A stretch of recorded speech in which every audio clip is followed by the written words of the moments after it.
Youth sports are great. They can be fun. They can be frustrating. They can be heartbreaking. They can be every emotion there is out there. But one of the things that we all want for our kids is obviously to have fun, go, have a social time, create memories that'll last a lifetime. I know I still remember back when I played Little League, and I'm 44 years old. And some of my favorite childhood memories are from youth sports, especially Little League. One of the problems that we face today, though, is large amounts of injuries. Right now, across the United States, ACL tears are up almost 70%. And there's speculation on why. There's many reasons, and I'm not going to say what the reason is, but I can kind of tell you a little bit of what I think anyways. It's a culmination of many things. Sometimes it's turf, sometimes all these different things out there. But I think a lot of it is some of our youth are just too active, for one. I know that's a hard thing to say. We're constantly go, go, go, go, go, go, go, go, go. And I think a lot of it just comes down to, we are too active sometimes. But one of the biggest problems, though, is when they do start training, they're not using or they're not training stabilizer type of muscles.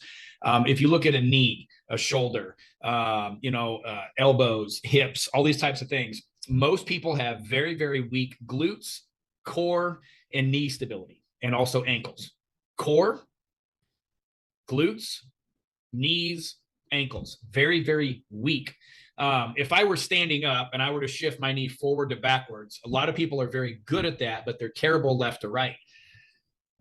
Things that are going to make us balance, get a Bosu ball, put it up on the round part so the flat part is up, stand on it, balance yourself, stand on one leg in the middle, balance yourself.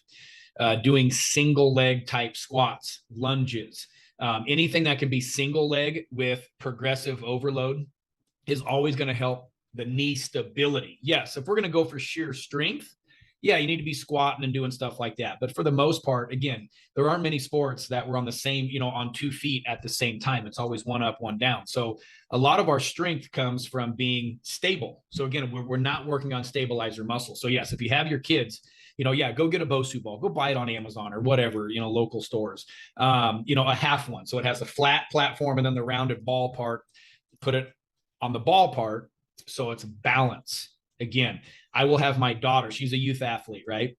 I'll have her stand on the half Bosu ball, one leg, bring one knee up, and I'll throw like a tennis ball at her, right, for hand-eye coordination. I'll throw it to her left hand, right hand, high, low, mid, reach above the head, all that type of stuff, all while standing on one knee. And it's going to work because she has to fight herself to be stable, right? She's balancing. It is going to strengthen that knee up. And then again, single leg stuff. You can go Google like Bulgarian split squat. It does not need to be with weight. Maybe add a few pounds of a dumbbell or something like that. That can always help. Little things like that are going to make a world of difference. They do need to be strengthening up their core. They need to be doing planks, things like that. Anytime they can maybe do like a hanging leg raise. But planks are probably going to be one of the most important things to do.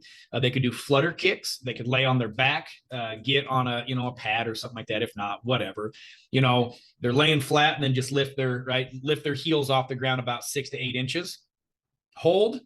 And then they can also do the little flutter kicks and see how, right, time them, get them in a competitive environment where they're doing that together, right, as a team, right? Who can go 10 seconds, who can go 20 seconds, who can go 30, who can go for a minute, right? Get them competing against each other. And it's not one of those things that they need to do it every once in a while. It's something that probably needs to be done quite a bit. Because again, if they can strengthen up their core, again, everything is going to come in alignment when they have a really strong core. Glutes, again, those are going to strengthen up. They could be doing, again, the exact same half Bosu ball. Now put the platform flat where the rounded part's on top, put one leg and heel into it and drive and do hip thrusts up. Again, just little things to strengthen up glutes, because again, if they can strengthen their core, strengthen their glutes, one, they're going to get a lot faster. If you have a kid stand there and lift their knee straight up to their chest and see, how high they can bring their knee up, a lot of times their knee is almost straight forward where they're not even getting a full stride. A lot of times it's because their hips rotate backwards because they have weak glutes. If they shove their glutes forward, tighten them, and then lift their knee up, they can bring their knee a lot of times up to their chest.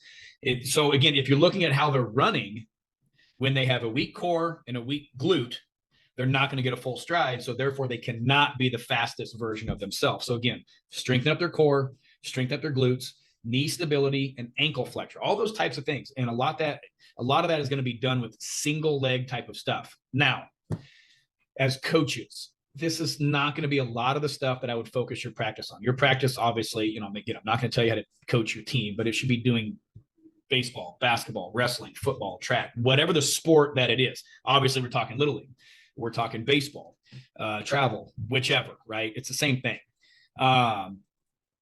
This should be done by parents. Guys, we have that amazing thing called Google.